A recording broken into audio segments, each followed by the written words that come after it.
Anything and everything, I said anything and everything. La la la, join us to talk about anything and anything.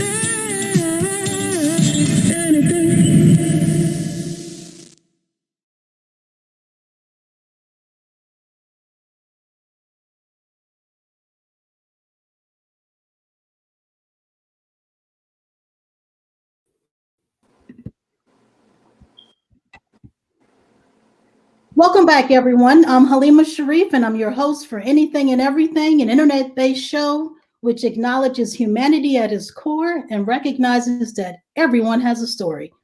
In June 2020, I decided to create something meaningful and entertaining to help ease the sadness and frustration caused by the pandemic.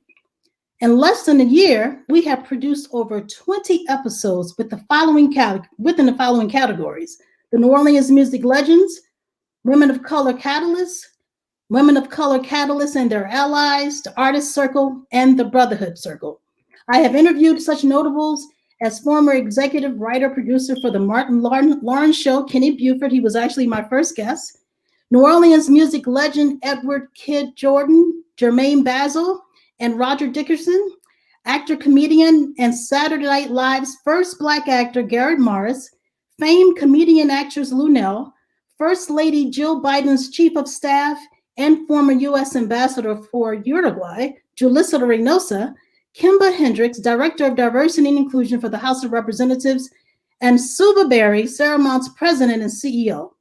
The show can be found on YouTube as well as in podcast form on major platforms. So for more information, visit www.anythingandeverythingmedia.com. Well, today, this is our 24th episode, and we are celebrating our 1-year anniversary. I am so excited to welcome a very special guest for this occasion, my big brother, the awesome, amazing, world-renowned trumpeter, band leader, composer, and arranger, Mr. Jamil Sharif. Welcome, Jamil. Thank you. Well, what an introduction. Well, I'm grateful. You already know this. I'm grateful for your presence in my life. I'm also proud of you, of who you are, what you represent, and all of your accomplishments. More importantly, I'm proud to be your sister. Back at you. That works both ways. Well, I mean, Allow me to be your brother, not your sister. I'm proud to be your brother. Well, I hope so. You are proud to be my brother. Allow me to share with you Jamil's bio. Jamil Sharif began playing music at the age of 14. Much of his influence came from our father, the late world-renowned trumpeter Emory Humphrey Thompson, Umar Sharif. His musical training began in New Orleans, Louisiana, under the instruction of George Jansen, one of New Orleans' finest music educators, who was a former trumpeter with the New Orleans Symphony. Jamil's enriched training passion led him to being accepted into one of the South's top facilities for in-depth learning of music theory, history, and technique, the New Orleans Center for Creative Arts, NOCA, which is known for creating some of the world's top musicians, such as Wynton Marsalis, Harry Connick Jr., Terrence Blanchard, and actor Wendell Pierce. At NOCA, Jamil studied with such notables as Ellis Marsalis. After completing NOCA, he attended Southern University, where he continued to study with Alvin Batiste, Roger Dickerson, and Edward Kid Jordan. His extensive training afforded him to be a featured soloist with the Louisiana Philharmonic Orchestra, appeared on Aaron Neville's Christmas special, Reading Rainbow, with LeVar Burton. He served as musical director for the play Salty Dog, which premiered in Edinburgh, Scotland, at the Queen's Hall. He was also the musical director for the musical review, Bourbon Street Review, which debuted in Laughlin, Nevada, at the Colorado Bell Hotel and Casino. Jamil's musical accomplishments have afforded him the opportunity to embark upon several movie breaks where he and his music played a very significant role. He appeared in the 1993 action-adventure Hard Target, starring Jean-Claude Van Damme, the 1993 comedy Undercover Blues, starring Kathleen Turner and Dennis Quaid. During the early 90s, his composition of Crescent City Strut from his 1993 album Portraits of New Orleans was used for the USA series The Big Easy. He appeared in the 2002 romance The Homefront featuring Tatum O'Neal, the 2002 drama Sunny, directed by Nicolas Cage, where his original composition of VV from his 2000 released album Jamillennium was employed in the film. Throughout the millennium, Jamil continued to tread the music film wave as he served as the musical coordinator and was characterized several times in the 2004 release of the movie Ray, depicting the life of 12-time Grammy winner Ray Charles, directed by Taylor Hackford, featuring Jamie Foxx. He later served as a music coordinator for Chess, Who Do You Love, in 2008. In 2009, he was the music coordinator for Prodigy, directed by Brandon Camp, and the Lifetime TV 2009 Nora Roberts series of Midnight Bayou, where he served as the music consultant with several segmented solo featured roles performing two hits from his Jim Millennium album, VV and Pete Diggity. And he was also musically involved in NCIS New Orleans in 2017. Jamil is the president of Music, which has produced 4 critically acclaimed albums: Portrait of New Orleans, which features Grammy Award-winning Dr. John, Jamillennium, Diversity and Shine, featuring Japanese vocalist Midori Takamura. This thought-provoking, vivacious, and mesmerizing musician, I can't even talk today, y'all, carries with him a long line of musical heritage from as early as the mid-1800s. His father was a veteran trumpeter, having performed at lead trumpeter with such Broadway musicals as The Wiz, 1975, Black and Blue, 1989, and New York's very own Lincoln Center Jazz Orchestra. Jamil's great-grandfather was a legendary music teacher who taught many musicians in New Orleans, as well as many of the South's musical legends. Born and raised in New Orleans, Jamil has performed and recorded with some of music industry's leading giants. Jamil has played and recorded a variety of styles such as jazz, New Orleans, traditional jazz, blues, rhythm and blues, swing, reggae, gospel, funk, pop, Latin, big band, you name it. He's traveled extensively to various countries such as Japan, Switzerland, Sweden, Germany, England, Scotland, Finland, and France, entertaining a variety of audiences. He's performed at the Newport Rhythm and Blues Festival, Essence Music Festival, Chicago Jazz Festival, Stockholm Jazz and Blues Festival, the New Orleans Jazz and Heritage Festival, and the Lincoln Center Jazz Orchestra under the direction of Wynton Marsalis, the Amelia Jazz Festival, and the Charlotte Jazz Festival. Okay, I am out of breath because clearly you have done a whole lot. Welcome again, Jamil. Thank you. So let's get started with these questions. You know, as I mentioned earlier, this is the first anniversary of the show, and I really, wanted to make it special. You've had a busy schedule, and I said, man, I got to interview my brother. So let's get started because there's a lot that I'm sure our audience wants to know. Let's talk about your early years. What was it like growing up in our home with wonderful parents and siblings? Take us through that journey. Wow. Well, like most families, we had supportive parents that they encourage you to always do your best and to follow your dreams. One thing that they didn't do is they never coerced anything on us in terms of like, I want you to do this, I want you to do that. They just, whatever that you decide to do, they supported you all the way. Regarding the music aspect, well, interesting, I didn't start playing music, picking the trumpet until I was 14. But being around family and musicians, my father, he never forced me to say, I want you to do this, and when you make suggestions. But I just remember going around when he started playing music, I would go to different events with him, and I got just being around him and just seeing his presence, how he interacted with musicians and just people, somehow just sort of, just end up having a strong effect upon me. I remember at the time we were living in Chicago, and the school that I wanted to attend, in order to get into the school, I had to play a musical instrument. So I was thinking, well, okay, I guess I'll just, pick up the trumpet. Well, picked up the trumpet, started playing. I didn't become serious about it until about 2 years later. But that was sort of like the introduction in terms of just actually playing the trumpet. So getting to the school, Chicago Vocational High School, give them a shout out. after getting to the school and learning to play, and then of course at that time I was going around with my father to different places, listening to him play, and all that sort of worked together. Uh, and again, 2 years after, that's when I became almost. I was serious, but after hearing other musicians who were a little older than me, the level they were playing at, that's when sort of light bulb went off. Said, okay, this is. But the musical environment, hearing my father, practice. I mean, he was such a natural musician. He didn't have to. I mean, he would practice, but not like, he could hear something one time and just play it. Everyone is not as fortunate and blessed, but still, I mean, between practicing, I remember times I would try to play certain things or attempt, and I would ask him, I say, what is this? And he said, give me the horn, playing this. So that experience of just, dealing with the music, listening to a lot of recordings, he would make some suggestions, say, listen to this guy, or listen to this. And if I have any questions, he would always be able to answer questions. I never hesitated in terms of just, shying away from a question.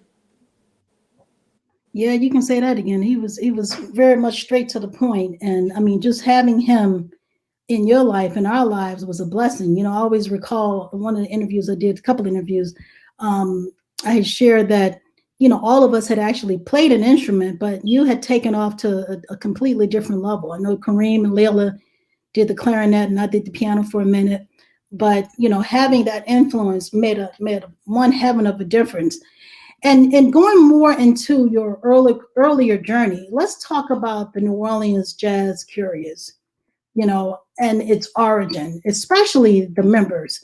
You started that group, and I don't remember when, but I do remember it was a while. I don't even know if it was in the 80s, but when did you start it, and what are your thoughts on their contributions to the New Orleans modern straight ahead music scene?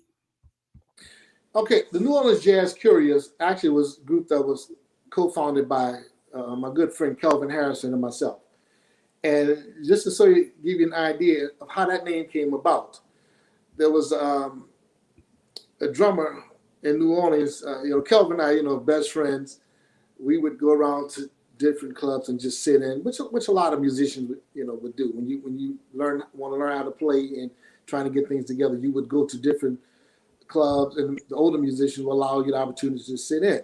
So it got to the point where people would just see us together all the time and just sort of just going from this place, sitting in. And there was a place, a club in New Orleans at the time called Nexus, which it was interesting because it was a club that they played jazz downstairs and they had the disco upstairs. Well, so if you want to come listen to some jazz, you can stay downstairs. If you want to go upstairs and dance, you can do that. Well, there was a group performing there pretty much every weekend, and Kelvin and I would frequent that place. And this one particular time, there was a guy, a musician's name was Julian Garcia. He saw us, he said, hey, there they are, the Jazz Curious. And Kelvin and I looked at each other and say, yeah, we like that, because he would see us, and so that's how that name, but we added the New Orleans, of course, being from New Orleans. And during that time, we were doing like a lot of modern jazz. Art Blake and the Jazz Messengers was the modern group, which was the popular group. And at that time, I think Terrence Blanche and Donna Harrison were performing with him. So of course, the New Orleans Jazz Curious was 6 members. It was 3 horns. The original member at the time, myself on trumpet, Calvin Harrison played alto saxophone. Kevin Wavers, the trombone player, who's no longer with us. Noel Kendricks, drums. Reginald Veal, great bassist, who's played with everyone from Ellis Marcellus to Ahmad Jamal, Diane Reeves, and of course Wynton Marsalis. And Harry Connick Jr. played piano. So we were doing the music of, of Art Blake and the Jazz Messengers, modern jazz, sort of these different arrangements. And some of the musicians, they will write different tunes. But that's how we've had different members after that. Those are the original members. Picture, actually. Yeah, as you see, of course, that's Kelvin Harrison in front. To the left, that's Victor Goins, tenor saxophone, who also plays with Lincoln Center Jazz Orchestra. Behind him, next to him is Noel Kendrick, drummer, wonderful drummer. Behind Kelvin is Harry Connick Jr. Next to Harry is Walter Payton, a great New Orleans bassist, who's the father of Nicholas Payton, and of course myself. So that was one of the pictures. And here's another picture. The other picture, same members with the exception of the trombone player, that's Kevin Wavers, and everyone else I mentioned is in the picture. And of course, we may have some pictures. I'm not sure if you have one. He's a recent picture, right? All right, that was wow, that was a few years ago. That's Reginald Veal. This was at jazz. Well, it was during the time of New Orleans Jazz Festival. He was playing with. He was in town playing with Diane Reeves, so we had a chance to. We all still keep in touch. So that evening, we all got together. So like old times, myself, Calvin Harrison, and Reginald Veal got together for some good old fellowship and have a good time. So yeah, it's but that group was pretty much group. We were playing a lot of modern jazz, just learning how to play, and got a lot of support from the veteran musicians, which is something that I think is very important now, because we were blessed to during that time you had great musicians like the great drummer James Black, of course, is still around. Ed Frank, the wonderful pianist, Walter Payton, Ralph Johnson, great tenor saxophone player, Clarence Ford, Earl Turbington. All these great musicians had an influence, and they were very supportive in the gigs that we would perform. So we would perform different places. They would come out. They would not necessarily sit in sometimes, but they would listen and sort of talk to you afterwards. So it was great to have that sort of interaction and that connection with these musicians, because that's how the music is passed down, from one generation to the next. And I think what's important is that the musicians, especially the older musicians, they have an obligation to connect with the younger musicians, which is something that it's always been a tradition. When I mentioned Art Blakey, he was always encouraged in terms of having the younger musician. And, you give them an opportunity to grow, and so they can express themselves. But again, what we were doing was just, we just wanted to learn how to play, and we were very serious about what we were doing. Started having a lot of fun, and just being around just a lot of wonderful people. And incidentally, we're still friends today. We still keep in touch. Wow, and that was in the 80s. Thinking back then, and here we are in 2021. How has that music scene changed as far as the whole mentoring, the connections? I mean, New Orleans just happened to be that place where we had such a strong foundation of musicians and such a strong village. How has that changed today? Well, I think today, technology affords musicians of all ages the opportunity to expand to a wider audience. For an example, when we were doing the Jazz Couriers, Kelvin and I, we used to just go around, we make up our own flyers and just go post them different places.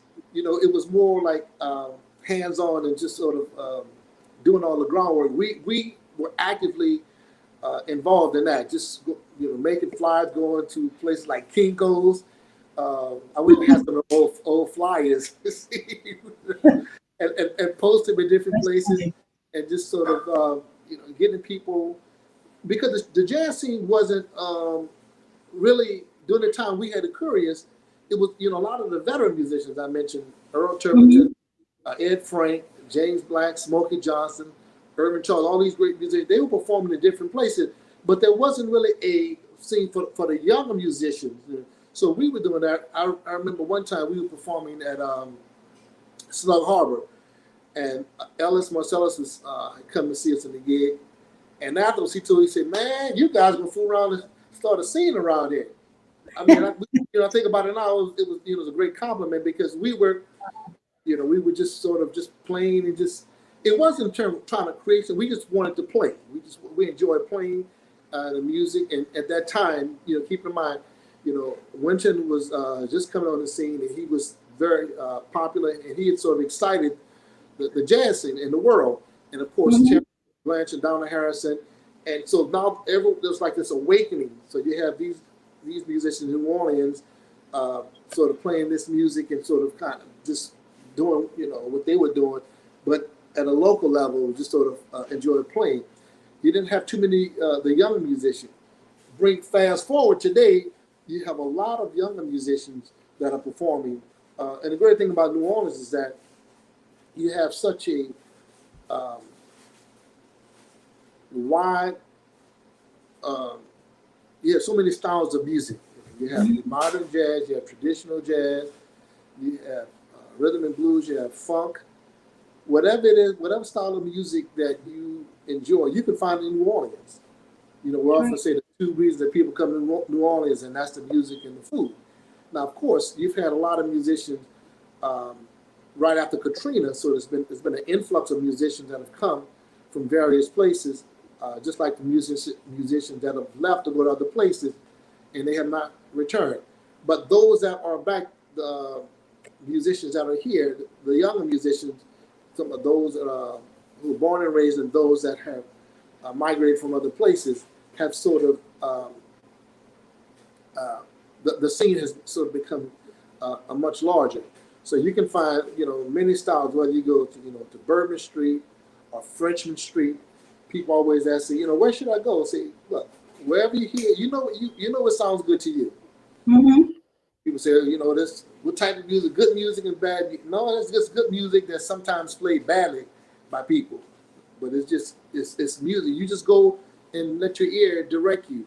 But the younger musicians today, there's just so many different places for them to play, and especially now since we sort of on the pandemic is on the it's slowing down. A lot of places begin to open up, and a lot of the musicians are getting the opportunity to play a lot more venues. But I think probably in the next few months, it's going to be so um, much more music and a lot more venues because of the absence of that within the past several months. I can imagine. I can imagine. I wanna go back to the early years, and I mean way in early years, and I want to start with our legacy. Our great grandfather J.B. Humphrey, and then Daddy and you, and this in the continuation of this music generation, the legacy. Talk about what does that mean to you? What does this musical legacy mean to you, considering who J.B. Humphrey was and who is even in the present, considering Daddy, considering the Humphrey family, you, Jelani. What does that mean to you? And I'm going to share a few pictures as you're talking. Well, it's a blessing. It's an honor to again have my father, who was a great influence. There's a picture of my father when he was young with his grandfather, J.B. Humphrey, who was known as the grandfather of jazz, who taught a lot of the brass bands throughout the plantations. He used to travel throughout Louisiana, and he would teach, which is one of the main components of jazz, is syncopation. And syncopation is the off rhythm. So when you think about that and listen to a lot of the music today, sometimes people hear music, they hear ragtime, and they'll confuse that and say, that's it's like New Orleans jazz. No, ragtime is different from New Orleans jazz. Ragtime had a big influence on New Orleans jazz because of the syncopation, but it's not New Orleans traditional jazz. So when you think about the syncopation, that is what JB taught. Um, Now his influence stretched with a lot of the brass bands, from the Army Brass Band to the Eureka Brass Band, the Olympia Brass Band. All these the musicians, the early musicians that performed, he taught. Some of them are some of the people that taught them. He had a big influence. Anyone can go and this is well documented. Coming from this legacy. Um, it's an honor. But surprisingly, I never. It wasn't my goal to be a musician. Mm-hmm. People know this. I've always wanted to be an airline pilot. That's another conversation. But at the time, as I mentioned, Really? huh? I didn't know that. Yeah, I was always fascinated. Just I was young. Being around my father, going with him in different places, and just some planes fascinated me. They still fascinate me. But that haven't really abandoned that in terms of not becoming a professional pilot. But I enjoy, aviation. Um, but again, as I mentioned, we live in Chicago, and in order to get into the school, I had to play a musical instrument. That's when I picked up the trumpet. So that carrying on that legacy, I remember early on when we were living in Chicago, my father would go to different places to perform. He was working at the place called the Palmer House. See a picture of him. Looks like that's in Helsinki, Finland. He was a guest. He was performing over with one of the bands. But going around with him and listening to him perform, when I think about it now, he loved he was very sincere about what he did. He was a natural musician, a brilliant man, just extremely wise, and just a people's person. And when I would ask him certain questions about things, he never really liked to talk about himself. He was just he would always just give I said, man, that was great. He still thank you. He always give praise to God. He never took the credit like you'll see him perform and people say that was great. He said thank you very much. And I'm thinking to myself, no, that was really great. To be around him to the different venues, even playing with him when he was working at the Blue Room in the Fairmont Hotel, which is now the Rosewood Hotel. They had a house band. Interestingly enough, again, we were living in Chicago. We moved back to New Orleans, and how that came about is that he was performing The Wiz in Chicago. He was doing the show, the musical The Wiz. Well, when he found out it was coming to New Orleans, contacted them, and they said, "Oh, great! Look, you come on out to New Orleans." He ended up doing the show in New Orleans, playing The Wiz. Playing the show, he was, lead trumpet player in The Wiz. So he was playing the musical show at the theater. There were some musicians. I think one of the musicians was on the band. Who was in the band was also. I think he was one of the contractors. There was a band leader at the time. I think his name was Dick Stabile. Okay, yeah, I think I remember that name. He was the band leader at the time at the Blue Room. Well, they were looking for lead trumpet player. So he heard my father playing at The Wiz, and he offered him the job at the Blue Room. Now, at the time, the Blue Room was the house band. That was the place a lot of the well-known acts such as Ella Fitzgerald, Tony Bennett, who else? Billy Eckstine, Tony Tennille, Robert Goulet, Frank Sinatra Jr. They would come and perform, and the Blue Room band they would play dance music, but they'd also back up the shows if they did not have their own band. Sometimes they would come with a rhythm section, but then they would have charge for the orchestra. So my father, Dick Stabile, heard him and offered him the job playing that. So I remember my father, he got back to Chicago. He told us, he said, matter of fact, my older brother and I, he picked him up from the airport. He said, well, I got some good news for you. He said, so we moved back to New Orleans. So I said, okay. Like the traveling gypsies, we go from one place to the next. So he says, we go back to New Orleans, which reminded me of an album, going back to New Orleans, Dr. John. I'll tell you about that later. But anyway, he said, move back to New Orleans. He explained everything about, they offered him the job. So he got back to New Orleans, was playing the Blue Room, and he was working a lot of the jazz clubs.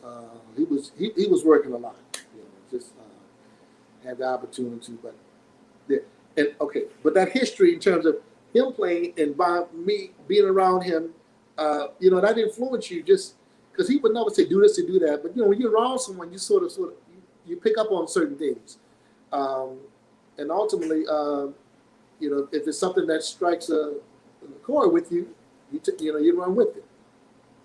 Yeah, you're right about that. I think that influence has impacted all of us. Even in the sense of being a traveling gypsy. We were always on the go somewhere, but it was a blessing every time. I showed a picture a minute ago when you were talking about the Blue Room and this one. And I remember that article that was in a newspaper, and I think it was the Times Picayune in the '80s. I was in high school, Yep. and and it's cut off, but it says Blue Rum Trumpeter longs for bebop. Daddy was known for bringing bebop to New Orleans. Why don't you talk about that? Yeah. He he played with everyone. He was the lead trumpet player with Lionel Hampton Orchestra. Um, he was very and that band during that time, some of the well-known jazz musicians. Clifford Brown was in that band. Hmm. Great trumpet player Clifford Brown, great trumpet player Art Farmer. Also, Quincy Jones was in that band, Hmm. and very good friends. Matter of fact, Quincy, we still very good friends. My father until the time he passed. Um, they used to call him Fats Henry. That's what they referred to him. But he was in New York with all these musicians, good, with Dizzy Gillespie, Faster of Earl, and during that time, bebop was the thing. So he was in New York, playing, being around with all these musicians. Well, New Orleans is a town that is mainly traditional jazz. People they come in here, traditional jazz, the brass band. But during that time, you wouldn't necessarily have modern jazz. And when he came back, everyone knew. It was modern jazz, that was going on. But he introduced bebop because he was performing with these musicians, and he brought that sound here to New Orleans, playing with different musicians, and even musicians that are still around can attest to that. You can ask them, and they say, "Oh yeah, I mean Emery," referred to him as Emery. He brought the music here, was performing with a lot of different musicians. Because he was always about sharing. With the musicians, bringing uh, the musicians, even like when I mentioned about the Wiz. Hmm. Excuse me, one of the famous musicians here, Edward Kid Jordan, he got him on the show playing the Wiz. So he was always about trying to not only encourage but just help musicians out, and as well as the city. Just always giving, but not looking for anything in return. He was just sort of, it was just his spirit and his nature.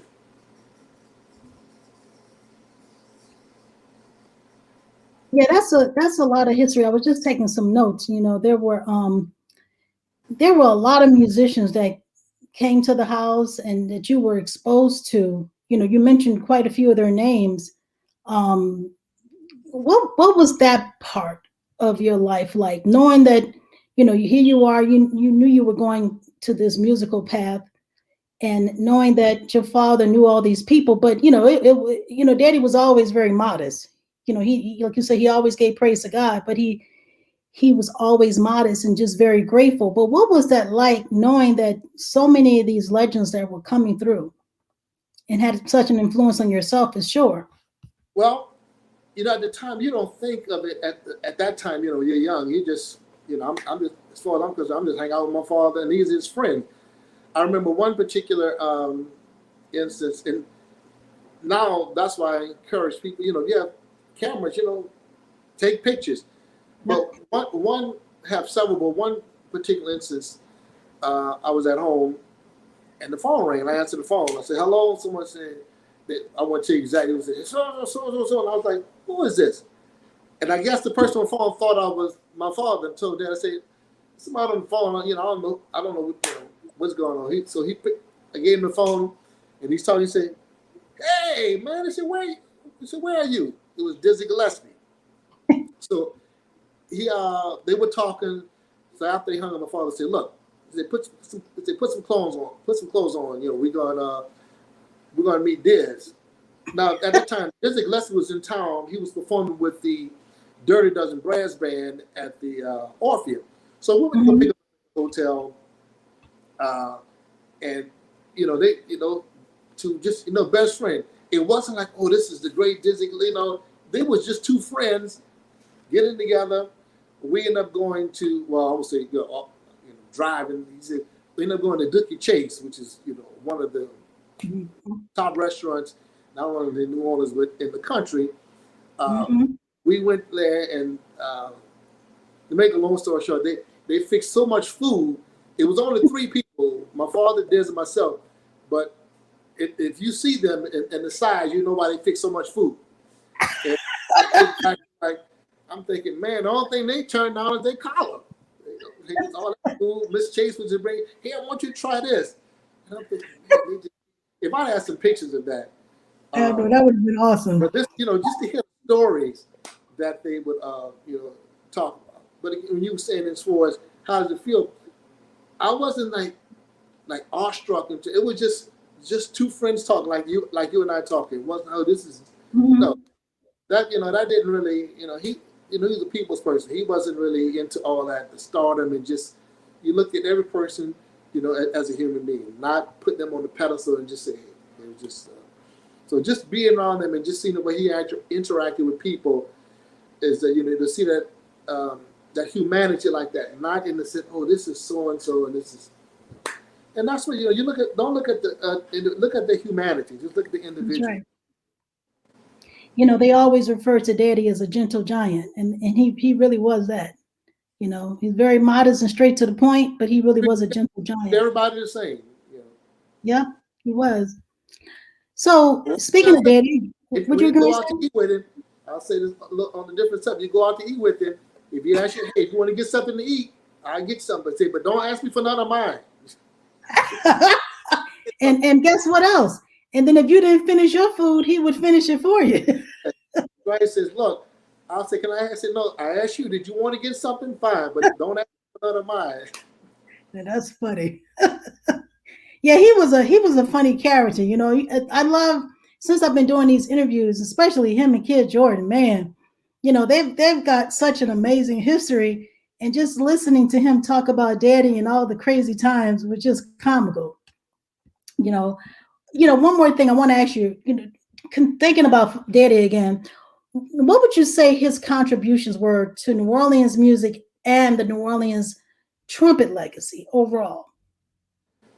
Wow. Well, during that time, he was such a visionary. I remember him telling me one time that, he could play lead trumpet, but he was also a great soloist. I remember at the Blue Room, one of the shows, Ella Fitzgerald. Mm-hmm. Yeah, look at this picture. I'm not sure how old he was at that age, but maybe in his 20s. Ella Fitzgerald, and I had the opportunity to play that show because when they would come in town, her arrangements were scored for 18 pieces, which was 4 trumpets, 4 trombones, 5 saxes, piano, bass, and drums. When she would come in town, perform at the Blue Room, she had a rhythm section, pianist. I think at the time it was the great Paul Smith, piano, great Keita Betts on bass, and great Bobby Durham on drums. She would bring she would travel with her rhythm section, but she had charts that were scored, as I mentioned, for 4 trumpets, 4 trombones, 5 saxes. Well, the Blue Room orchestra at that time, they only had 3 saxophones, 3 trumpets, and 1 trombone. So whenever these shows come in that case, they would augment the band. They would hire 2 more saxophone players, 3 more trombone players, and 1 trumpet. Whenever they would hire an additional trumpet player, I would be the additional trumpet player. So I had the opportunity to play her show, and so wonderful arrangements. So not only my father was playing lead, but he was also featured on some of the songs. One of the famous songs that she did was the "Our Love Is Here to Stay." I think originally she recorded that featured the great trumpeter Roy Eldridge. But when they did that arrangement, she featured my father on that. So his role, being able to play lead trumpet and solo, it was, you had guys doing that. But I remember him telling me, he said, man, this is nothing. I said, what do you mean? He said, you got guys that can do it. I'm thinking, I don't know too many guys that can play lead, great lead trumpet and a great soloist. He said, man, sure how he was thinking. He said, look, he said, a few years from now, he said, you're going to have so many guys doing it. It's not going to be, something that's unusual. So his influence on a lot of musicians, not just in terms of the young musician, but his sense of phrasing and his style of, because he can go from playing traditional jazz and then with the click of a beat, modern jazz, and he can go and play, lead trumpet. So that sort of a lot of musicians would see that, and when you see someone else doing something that you haven't seen too many people do, it sort of opens up Pandora's box. Said, "Oh, okay, these are the possibilities."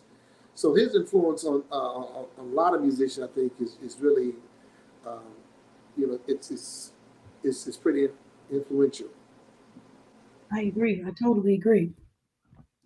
You going back to growing up with your musical peers, Donald, you mentioned Kelvin, you mentioned Wenton and Terrence. What was that like?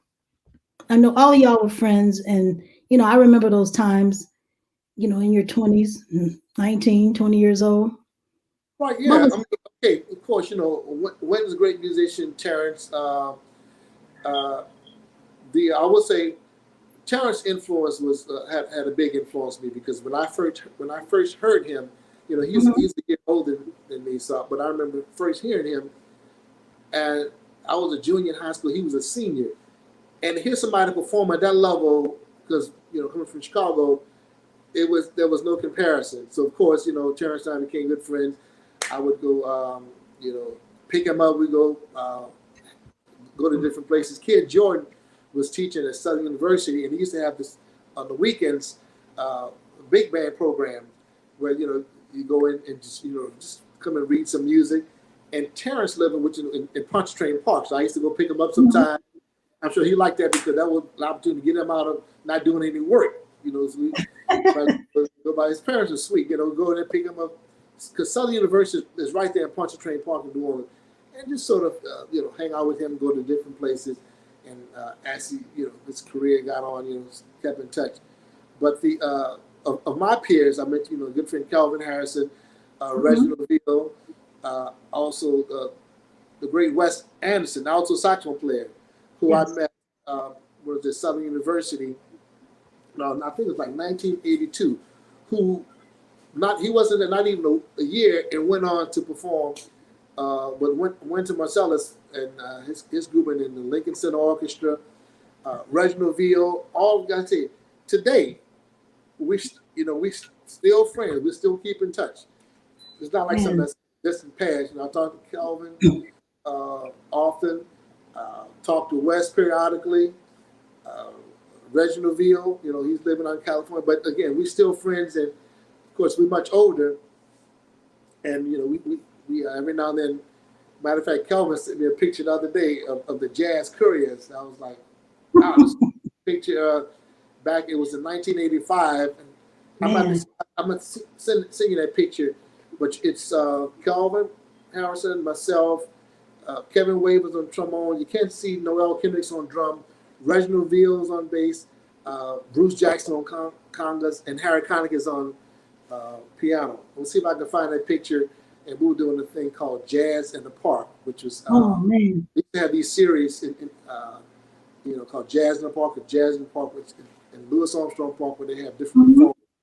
So yeah, it's just great to have so many pictures, and when you see these pictures, it sort of bring back a lot of different memories, good memories. Those pictures are so important, and you mentioned technology earlier. Nothing like a camera. A lot of times people are posting pictures on social media, and you just never know when technology will just shut down. And it's so important to save those pictures and back them up, because that is truly our history. I can't say that enough. I want to let's start talking about some of your recordings, the film work, and the different performances that you've done. You've done quite a bit, and let's. I know you've done 3 albums, right? You've done 3 albums. I mean, you personally, you're done 4 albums. Correct. And then others that you produced. So the first one was Portraits of New Orleans. Was that correct? Okay? So this one, that was done what year? That was in I want to say 1992. As a matter of fact, I remember that I think we recorded that. That was the same day. I think when President Bill Clinton uh, was inaugurated. I think it must have been January 20th. I'm not exactly sure the exact, but I think it was during that time. It was January of 1992. Mm-hmm. And what's interesting about being my debut album is I was working with Dr. John at that time. If you see where it says featuring Dr. John, Yes. Eddie Bo, and Donna Harrison. Well, yeah, that picture was taken. Um, we were in the studio recording his Going Back to New Orleans album, which he won a Grammy for. That's I right. was fortunate to be featured on that album. A lot of great musicians on that album. You have the Neville Brothers. Um, uh, my father's on that. He's on that. Mm-hmm. Albert, Pete Fountain. I think I have this picture of you and Aaron Neville. Yeah, that was. Is that Huey Lewis? I can't remember who that. Is that Huey Newton? Not Huey Newton. Oh no, I'm losing my mind. That's Yeah, not that Huey. was at the House of Blues. I forgot his name. Yeah, we're performing. Yeah, I can't remember exactly. But back to what I was saying about the album is that when I recorded that album, I reached out to, we call him Mac. I said, Mac, I says, I want to do. I said, I'm recording a CD. I want to see, if you'd be interested in just performing. He said, yeah, man, Mac. If you know Mac with that raspy, he said, yeah, no man, just let me know what it is. So he's playing piano. No, he's playing organ. No, I'm sorry, he's playing piano, organ, and he's singing. Because I wrote a tune called "Where Did Your Wife Go?" And he's playing piano and singing on that. And then the tune, "Do You Know What It Means to Miss New Orleans?" I'm singing, and he's playing organ on that. So that was great having Mac on that. With Eddie Bo, who's the greatest, pianist and organist, had the big hit called "Check Mr. Popeye."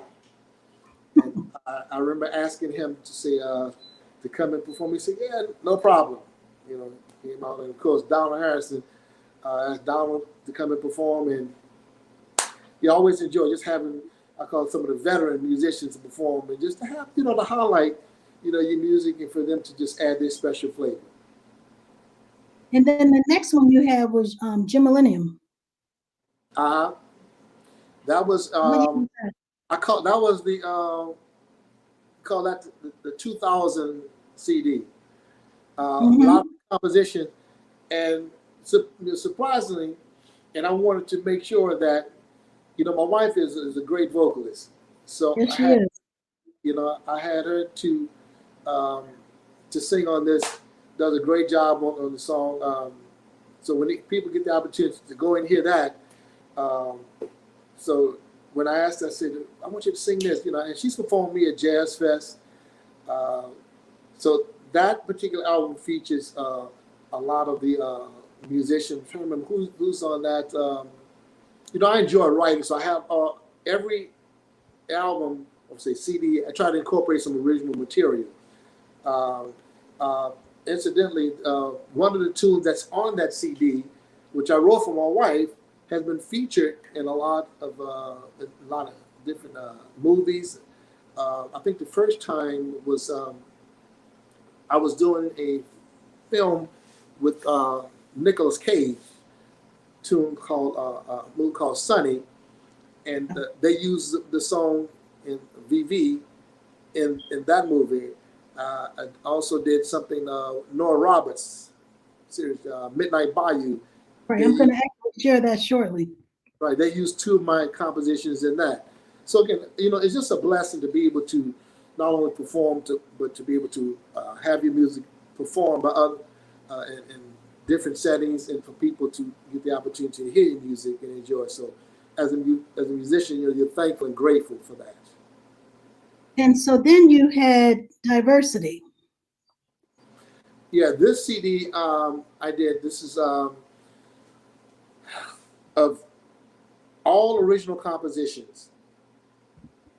and the compositions are of different styles, mainly because of all of the idioms that I have had the opportunity to play, whether from modern jazz to traditional jazz to swing, big band.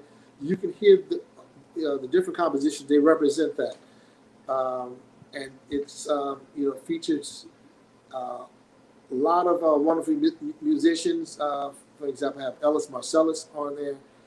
His son Jason Marcellus is on there. Who else? Donald Harrison again. Great Hurley Raleigh drummer, David Torkanowski. It goes on and on. All these wonderful musicians.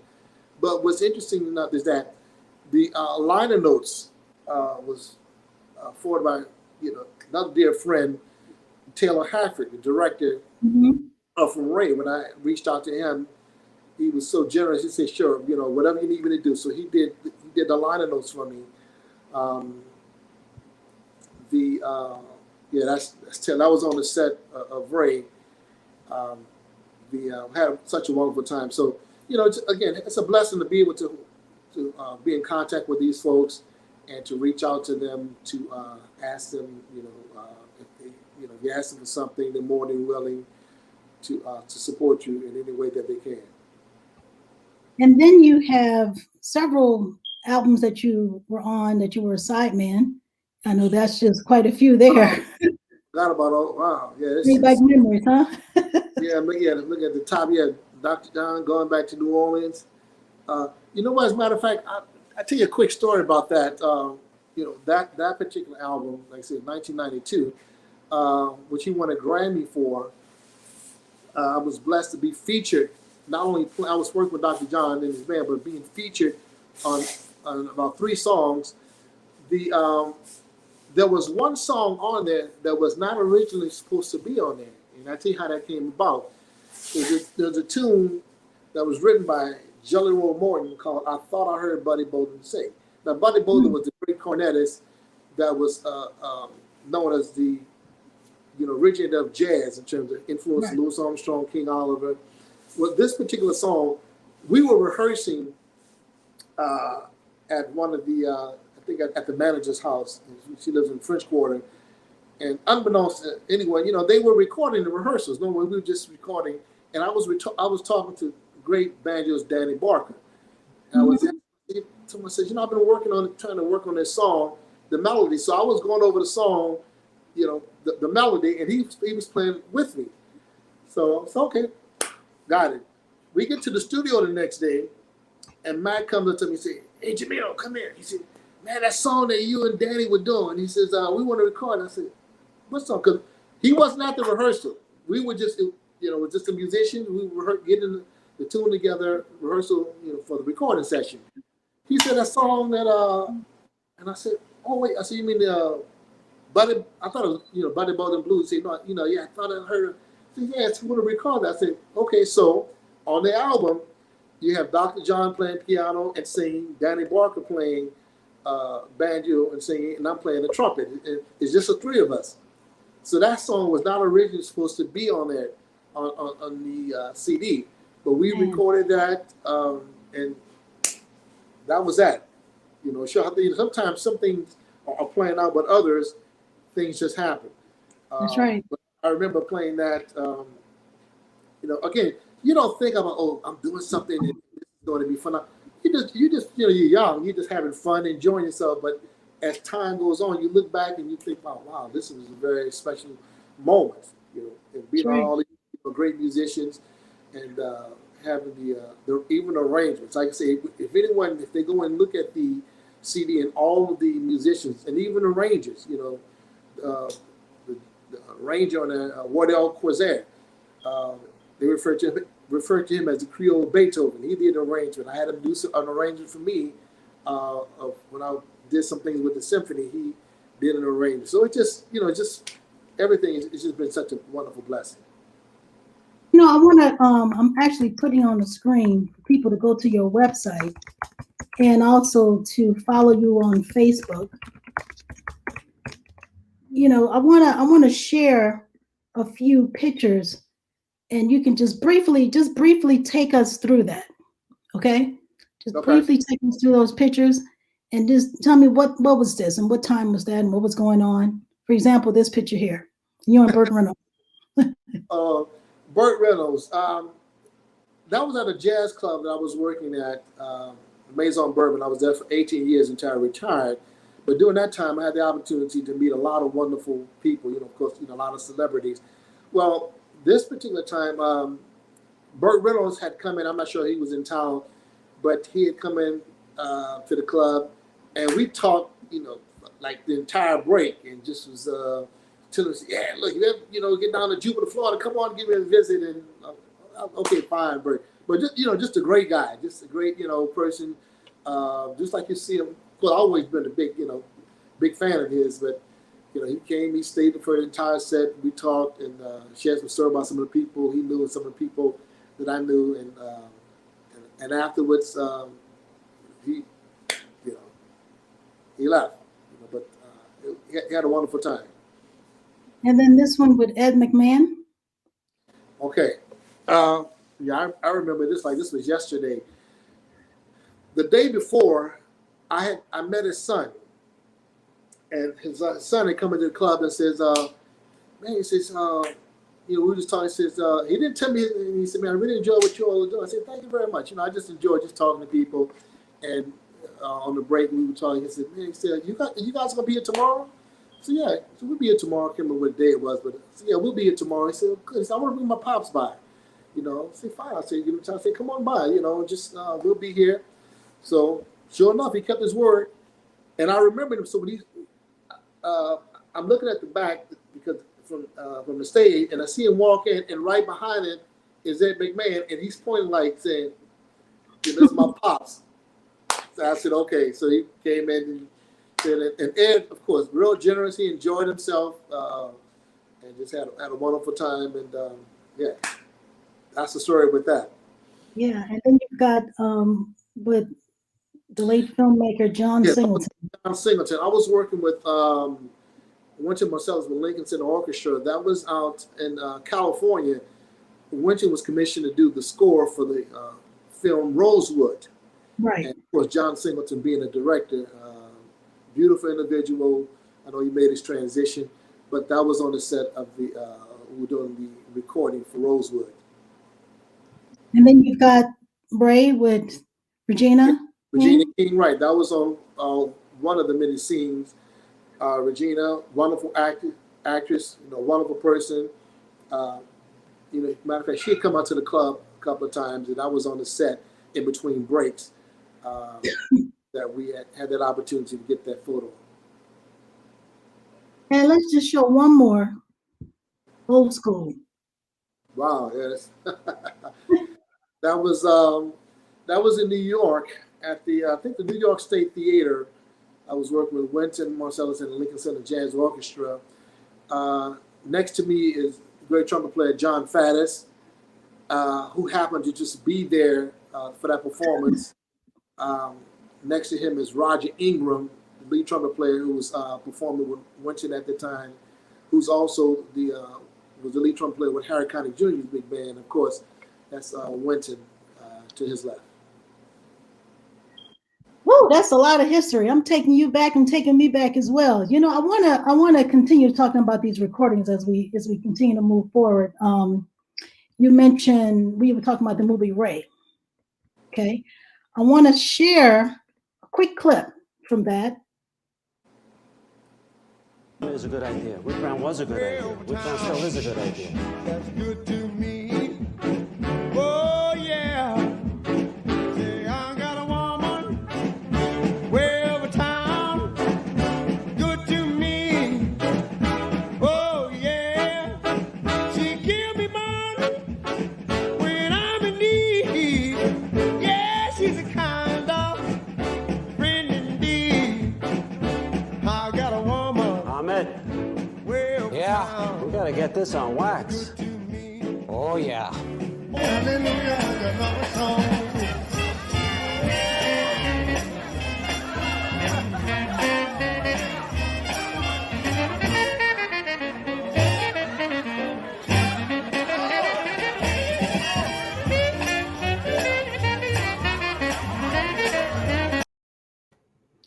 So tell us about that. You were the musical coordinator for Ray, and I know you had to gather a lot of the musicians, and you were pretty busy with that. Let's talk about that. Yeah, that was a wonderful experience. Just to bring it back, Taylor Hackett, who's the director, wonderful director, has done a lot of great, great films. I've known Taylor for a while, so when he called me, he called me and says, "Hey, Jamil," he says, "I'm going to be in town. I'm doing a movie on Ray Charles. I can't think. Ray wasn't the original title. Can you think of there was another title at the time that they were going to use."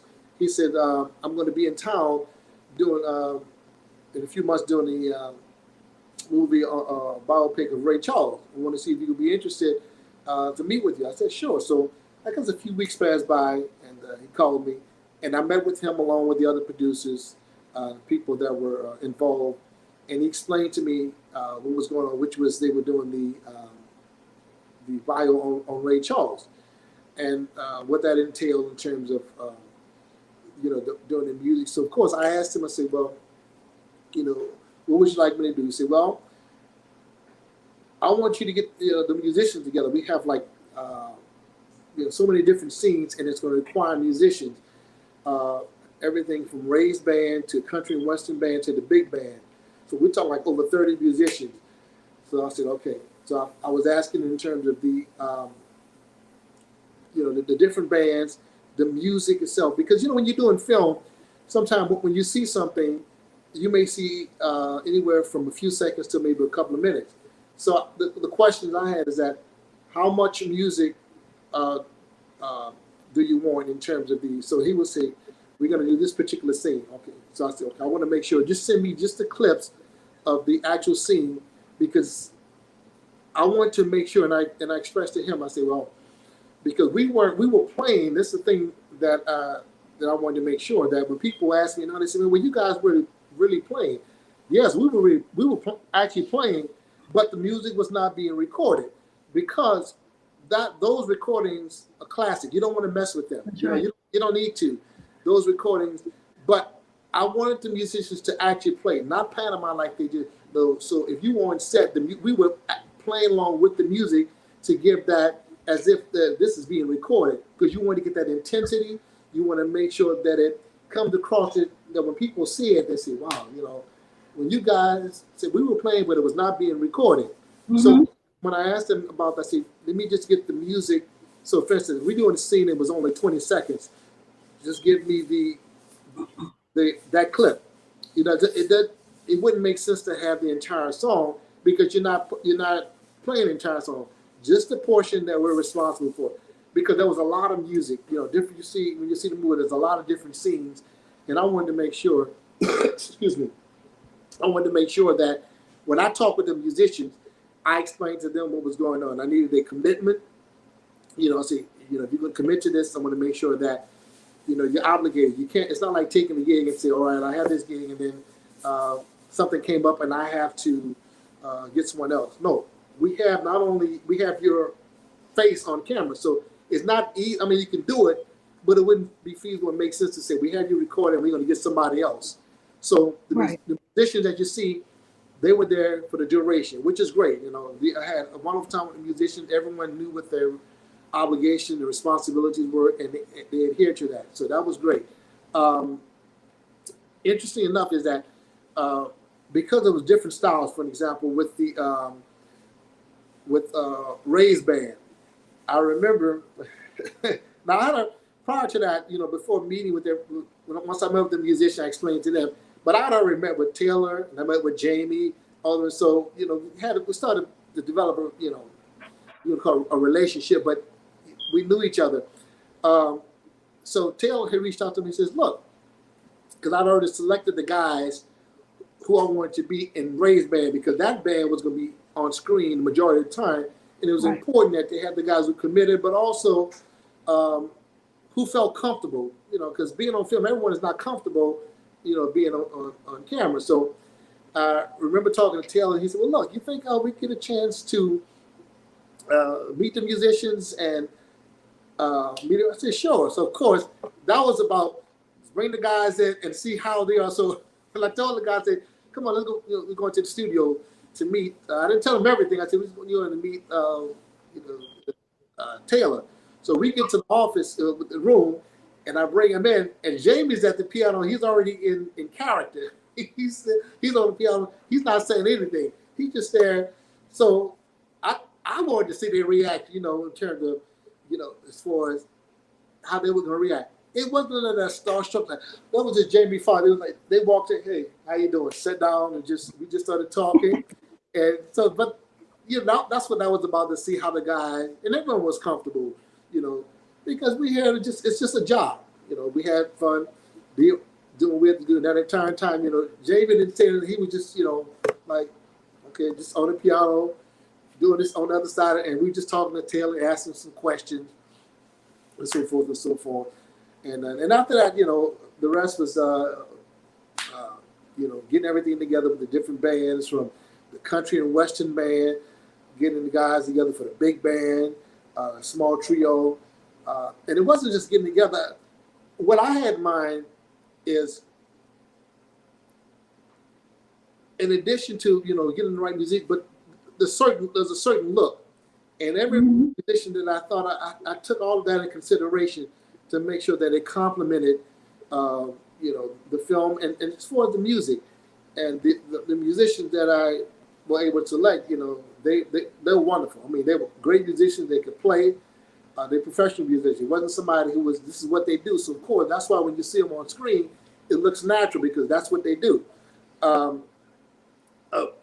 When performing, I remember the first time we did, the actual first scene that we did was Mary Ann. Mm-hmm. And it was so intense, but in a good way, because they had, keep in mind, you had all the staff, and they see the musicians, but they never heard the guys play. So what was going on is that the scene was being filmed, the music was being played through the speakers, and we were playing. So you had the music being played and the musician, and I remember looking at Taylor and everyone, they were like, whoa, just sort of, because, you hear these music, because, the adrenaline was flowing, everyone was excited. And when you see that on film, it permeates through the screen. When people see that, they can feel that. So, yeah, again, it was fun. The only thing about when you're doing film, you're talking about getting up, being on set 5:30, 6 o'clock in the morning. Man, most musicians are getting off at that time in the morning. So some of the guys were already still up. So they hear and say, man. Well, it was a great film, and to your point, having those real musicians and not actors made a heck of a difference. Not taking anything away from other films, but it definitely made a difference. It really created that authenticity. I want to. Originally, it was supposed to be "Unchain My Heart." That's what it was. I was trying to look for it. I'm like, what was it? Later on, they changed it to Ray. Okay, that's right. It was Unchain My Heart. I want to show two more clips. And, I want to go back. I know you spent some time with Earl King with Blacktop Records.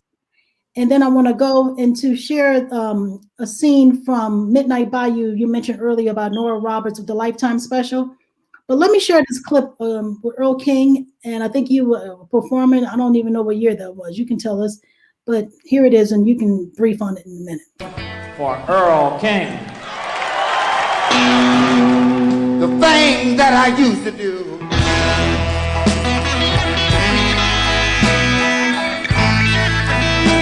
Lord, I won't do no more.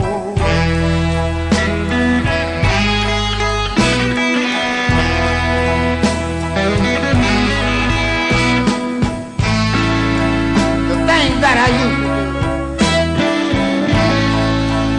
Lord, I won't do no more.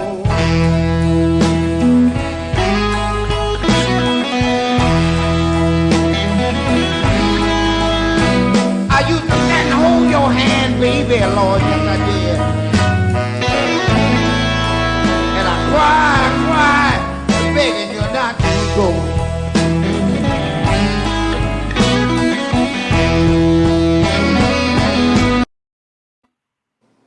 So what year was that? That was a Wow, how old that's was Jamil Sharif back then? I know that was at the Chicago Blues Festival out in Grand Park. I'm trying to see. It may have been. No, it was like I want to say early '90s. Hmm. Can't remember, but that that was a blues tour. I was doing a lot of recording with record label Blacktop Records, and they recorded people, like Earl King, Guitar Shorty, uh, Clarence Holloman. Who else? The great Solomon Burke. They so they would do. I would do a lot of recordings.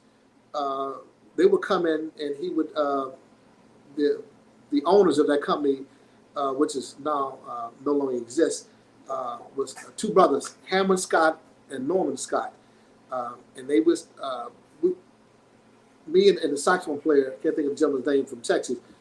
Excuse me, we would go in and put the horn parts. But that particular clip that you had shown was part of a blues tour that originated in New Orleans. We left New Orleans. We were on an Amtrak train, and the artists I mentioned, Earl King was on that, Clarence Holloman, Carol Fran, Guitar Short, and a few other artists. And we left New Orleans. I think we went to I think maybe Mobile, Alabama. We ended up going to Memphis, Tennessee. We performed at B.B. King's Blues Club, and we ended up in Chicago. But during that ride on the train, I had to find that film, but there's some footage of the musicians. We just it's a journey. Earl King, who's like known as a walking encyclopedia, historian, you name. He's the one, by the way. The tune that's really famous, not just in New Orleans, but throughout the world, Big Chief. Earl King wrote that song. And that's a famous recording on that song. My father's on that recording. Professor Longhair is on there. A lot of great New Orleans musicians. Where Earl King was such a wonderful musician, storyteller, just a composer. Anyone who wants to find out more about him, there's just a wealth of information. That particular song that he was doing, called "The Things That I Used to Do," which was a tune that was written by the late great, I can't think of it. I just lost my train of thought. The guitarist, he's doing a great job of that song, and Earl Kim, he's a very colorful person, and so when you listen to him do that, these blues guys, you see with the colorful suits and the everything that just seems, just exciting. That was the part of that era. By the way, the name I was trying to think of was Guitar Slim. He had a big hit on the Things That I Used to Do. Now, not too many people know this, but I think Guitar Slim had been from Thibodeau, somewhere in Louisiana. But that song, if you go back and listen to the original recording of Guitar Slim playing that, it starts off, Things That I Used to Do. At the very end, the story goes that they were in the studio for like hours recording. And can you see me? What's that? What happened? You lost? I don't see you. I don't see myself. Can you hear me? I can hear you, but I don't know what happened to you. Hold on for a second. Let me see something. There you are. There we go. Okay. Can you hear me? What happened? I can hear you. I can hear you.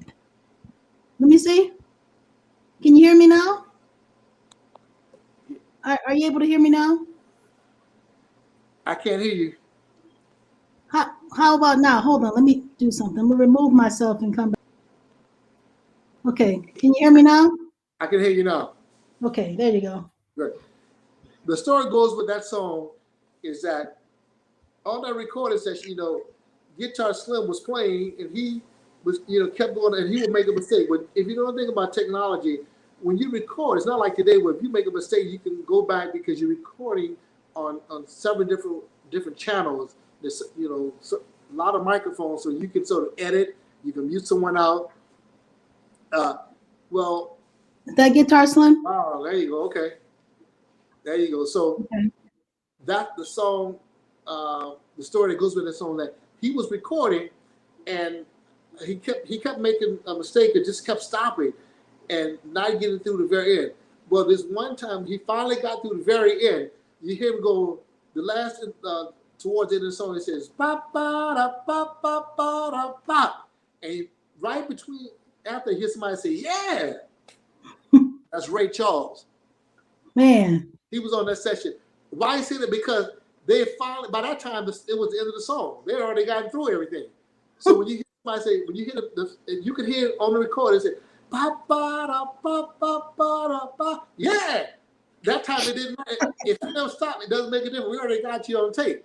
But that's Ray Charles on that recording. Man, that's interesting. I gotta find that. Because that was a song that Earl King was doing, the thing that he used to do, which was a big hit for Guitar Slim.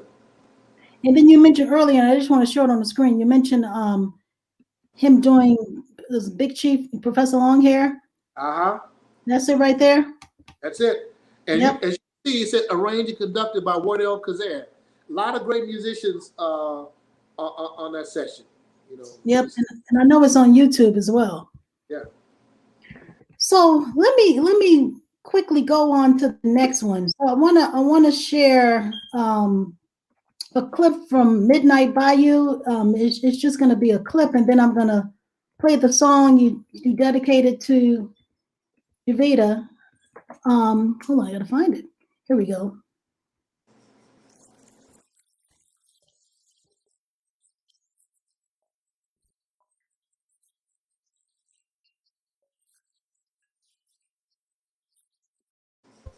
So I don't think you could hear the song, but let me share that song with everyone. It's called Vivi, correct? Correct.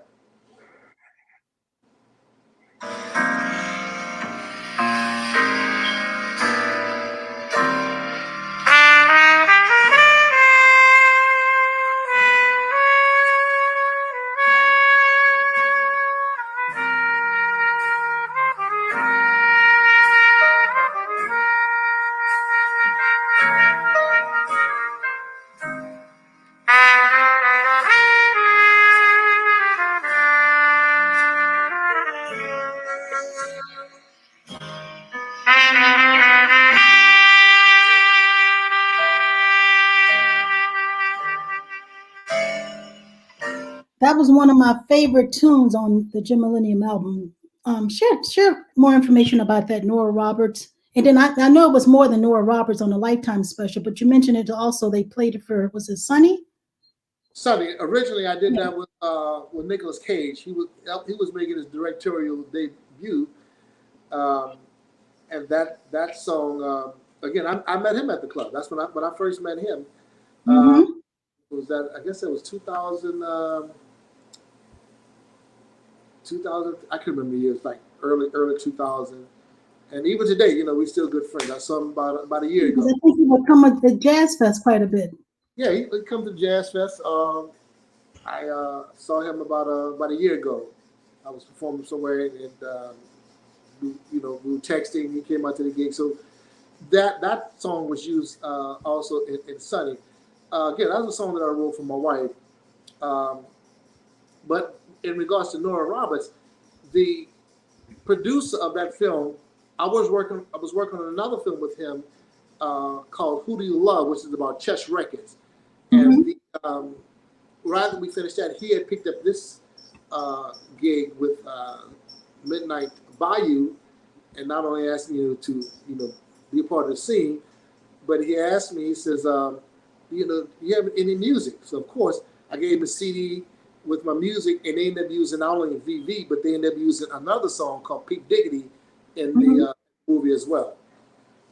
And now again, like I said, the gentleman who I worked with on the previous film, he's the producer for this Nora Roberts series. Cool.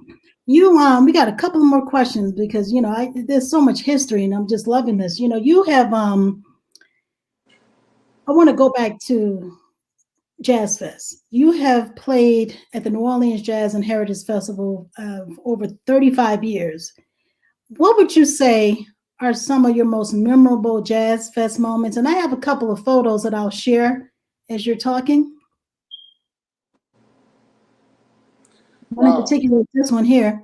Okay. Yeah, that was let's see, that's a father, his first cousin, Percy Humphrey, myself, like Wendell Brunius and Frank Demano on trombone.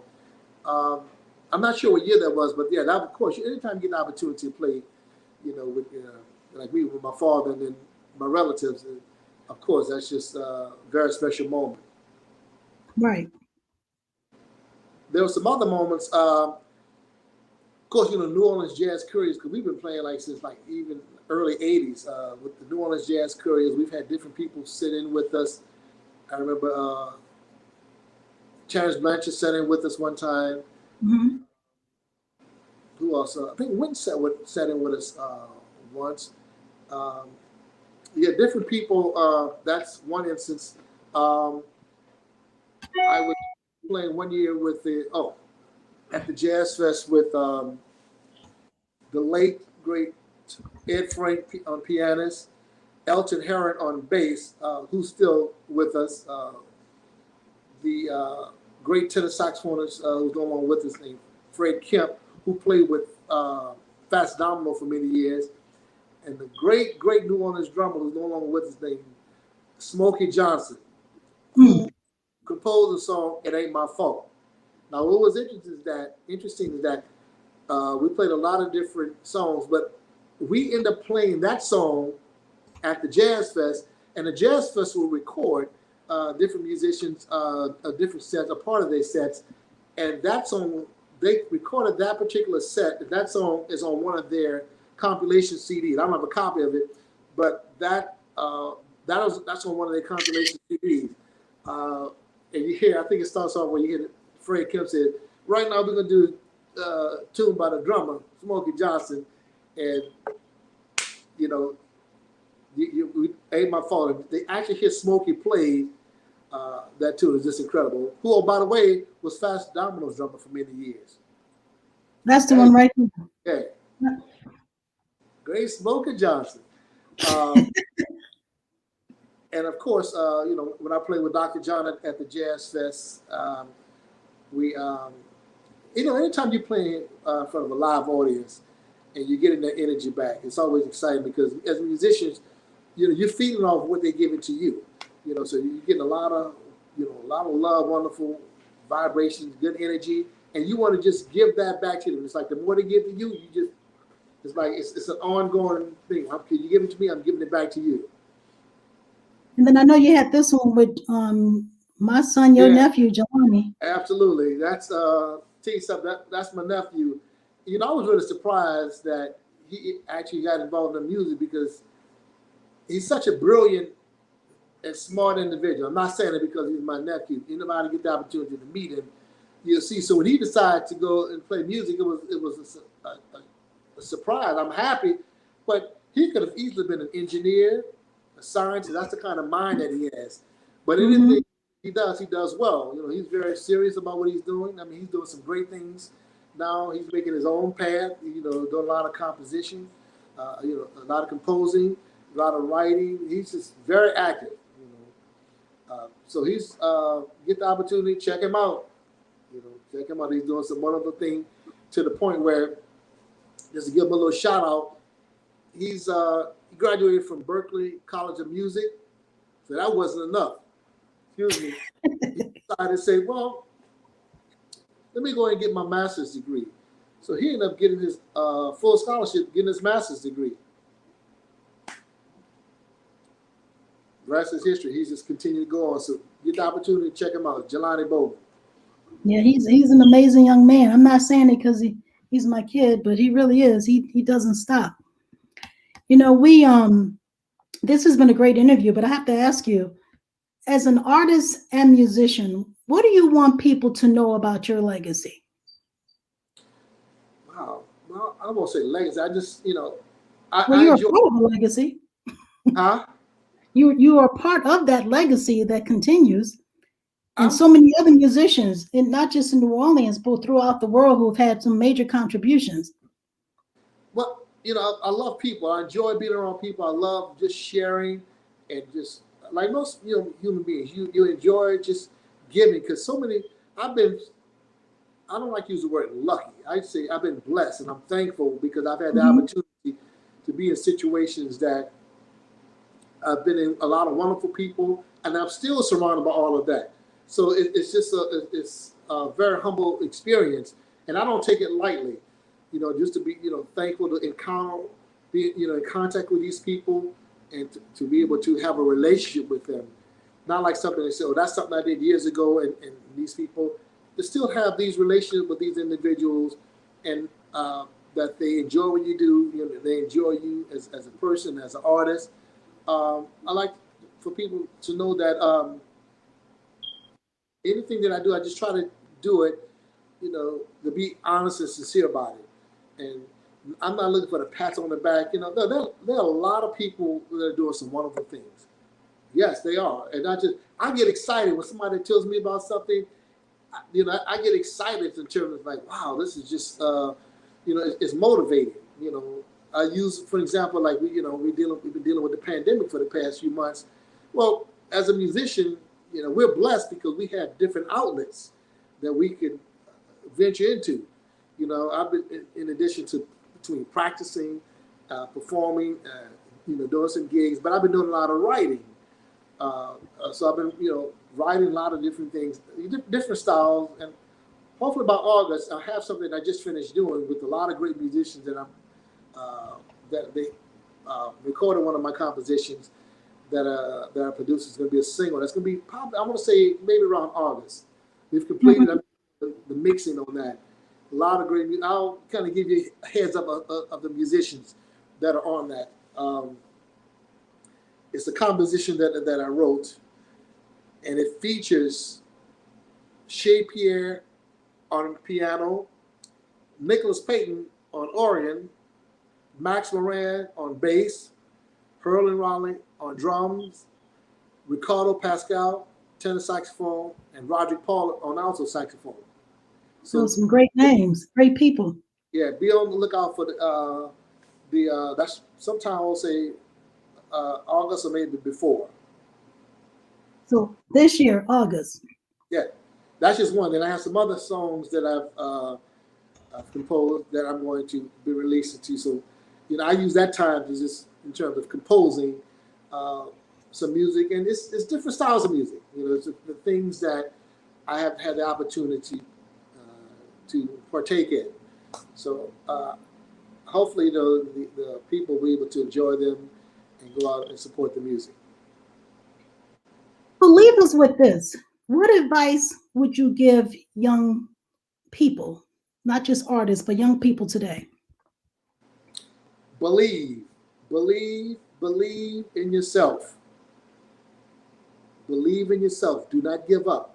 You're going to have obstacles or challenges, wherever they may be. But only recognize that those things are only temporary. Those things do not have any power unless you accept them as being some type of truth or fact. Somebody can tell you a bunch of different things. It has no bearing on you unless you accept it as a fact. So as a young person, there's so many things that they're exposed to that are coming from so many different angles. And you have to be careful about that because when you have those many things coming at you, it's hard to be able to say, okay, let me separate this and what's good and what's bad and how does it affect me. If something is not affecting you in a good way, it's not good for you at that time. So I say it's not good. So you have to be very careful, selective of how you, what you invite into your space. And the young people, they're so impressionable. Mm-hmm. You could tell somebody something, whether it be good or bad, and that can have an effect upon them depending on their personality. But I'll say, don't give up. Do not give up. Just keep saying, okay. You may get tired, take a break, but do not give up. Be persistent and be around things that not only are good for you, but that make you feel good. If you may be a person that enjoy watching comedies or just walking around the park. Whatever it is that you enjoy doing that makes you happy, overdose on that. That's right. Whatever it is that you enjoy that gives you that emotion of just happiness and excitement, overdose on that. And that will solve everything. Be careful what you lend yourself to. Just make sure that it's something that's positive. Because you can always shut it off. I have a quote that I often use. It's not my quote. So when I heard it, I said, wow, that is so true. Is that, we feel so many different ways about things and all these emotions. Don't let your feelings tell you how to feel. You tell your feelings how to feel. That's serious. Say that again. Don't let your feelings tell you how to feel. Tell your feelings how to feel. Now that's a quote that I got from someone else. When I heard that, I said, as simple as it may sound, that's true. Because you can tell your feelings how to feel. You can tell yourself. It's a choice. You can choose to be happy. You can choose to be unhappy. You can choose to be sad. That's your choice. That's the beautiful thing about life. You have a choice. That says a whole lot. I think we should end with that. I want to thank you, Jamil, my brother. This has been a great conversation. Thank you. I appreciate you and I love you as an artist, as a teacher, your overall contributions to not only the music scene, but to humanity. And I thank you for being purposeful in all that you do. Your contributions are always everlasting, like all the rest of the wonderful artists out there. So I want to thank everyone for tuning in. This has been our first anniversary, and we've had the amazing Jamil Sharif.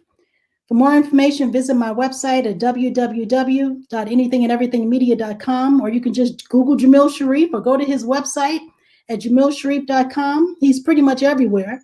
Remember, this segment will be available on the Anything and Everything Media YouTube channel, as well as on major podcast platforms.